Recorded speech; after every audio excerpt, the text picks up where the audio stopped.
Assalamualaikum warahmatullahi wabarakatuh. Perkenalkan, nama saya Muhammad Syuibin Rahman dengan NIM 4425210040. Pada video kali ini saya akan menjelaskan tentang penugasan tugas individu 1 dan tugas individu 2 tentang menara tekanan atau hidrostatis, analisis tekanan hidrostatis, dan juga efek Venturi, Bernoulli, dan kontinuitas.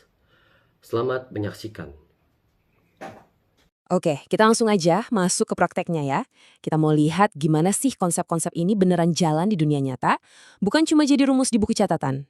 Percobaan kita yang pertama ini namanya misteri menara tekanan. Keren kan? Di sini kita bakal selidiki satu kekuatan yang nggak kelihatan, tapi ada di semua cairan yang diem. Namanya tekanan hidrostatis. Lihat deh persiapannya. Sederhana banget kan? Persis kayak yang ada di catatan praktikum ini. Cuma botol-botol plastik yang kita kasih 3 lubang di ketinggian yang beda-beda. Ada yang 9 cm, 15 cm, sama 22 cm dari atas. Nah, kalau botolnya udah diisi air sampai penuh, kita tinggal liatin aja apa yang bakal terjadi. Dan hasilnya, wah jelas banget dan selalu sama.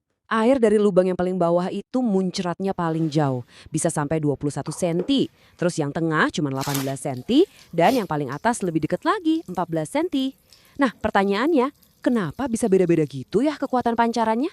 Jawabannya, yaitu tadi, tekanan hidrostatis.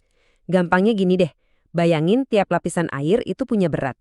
Makin dalam suatu titik di air, makin banyak tumpukan air di atasnya kan? Nah, berat dari tumpukan air itulah yang neken ke bawah karena gravitasi. Tekanan ini yang kita sebut tekanan hidrostatis. Nah, gambar ini ngejelasinnya dengan pas banget. Kelihatan kan, gimana tekanan itu makin besar seiring makin dalamnya air. Rumusnya, P sama dengan Rho kali G kali H, itu sebenarnya cuma cara singkat buat bilang, tekanan itu tergantung sama massa jenis fluida, gravitasi, dan yang paling penting, kedalamannya. Jadi, makin dalam, ya makin gede tekanannya. Prinsip ini loh yang dipakai para insinyur buat ngebangun bendungan raksasa. Mereka harus perhitungkan tekanan yang luar biasa besar di bagian dasarnya. Jadi kesimpulannya gini, makin dalam, tekanannya makin gede. Nah, tekanan yang lebih gede inilah yang ngedorong air keluar dari lubang dengan lebih kencang. Hasilnya, ya kecepatannya lebih tinggi, pancurannya lebih jauh. Simpel kan? Dan percobaan kita tadi udah ngebuktiin itu dengan jelas banget. Oke, dari air yang diam, sekarang kita pindah ke fluida yang bergerak. Kali ini kita pakai udara. Kita bakal ngebongkar satu lagi keajaiban fisika lewat percobaan yang seru, yaitu prinsip Bernoulli. Caranya juga gampang banget, lihat aja di catatan ini. Kita cuma perlu pegang 2 lembar kertas, dibikin sejajar gitu, jaraknya kira-kira 3 sentian lah. Terus kita tiup udara pas di celah antara 2 kertas itu. Kalau dipikir-pikir, pakai logika biasa, harusnya kan kertasnya kedorong menjauh ya. Tapi coba lihat, yang terjadi malah sebaliknya. Kertasnya justru saling nempel, ketarik ke dalam.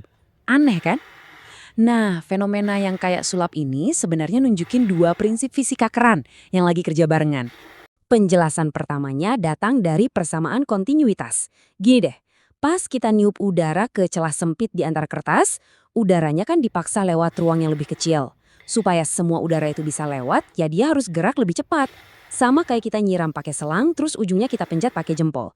Airnya langsung nyemprot kenceng kan? Nah, prinsipnya persis kayak gitu. Dan inilah kuncinya, prinsip Bernoulli.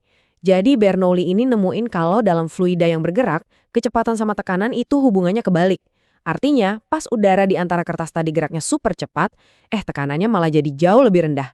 Lebih rendah dari apa? Dari tekanan udara di luar kertas yang lebih santai. Nah, karena tekanan di luar lebih besar, ya dia neken kertasnya ke dalam, makanya nempel. Nah, sekarang kita sambungin semuanya. 2 percobaan yang barusan kita lihat itu bukan cuma trik-trik fisika iseng loh. Ini tuh beneran demonstrasi dari prinsip dasar yang jadi fondasi banyak banget teknologi canggih di sekitar kita. Oke, jadi kita rekap sedikit ya. Dari si menara tekanan, kita jadi ngerti soal tekanan hidrostatis.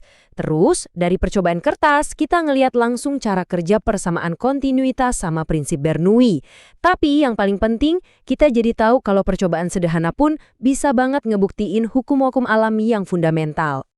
Dan ini nih bagian yang paling keren. Prinsip tekanan hidrostatis yang kita lihat di botol tadi, itu prinsip yang sama yang dipakai buat ngesin menara air dan bendungan. Terus, prinsip Bernoulli yang bikin kertas nempel, Itu juga prinsip yang sama, yang bikin sayap pesawat bisa ngangkat badan pesawat yang segede itu ke udara. Keren banget kan? Nah, sekarang pertanyaan buat kamu. Setelah nonton ini, coba deh perhatiin sekitar. Di mana lagi kamu bisa nemuin prinsip-prinsip ini bekerja?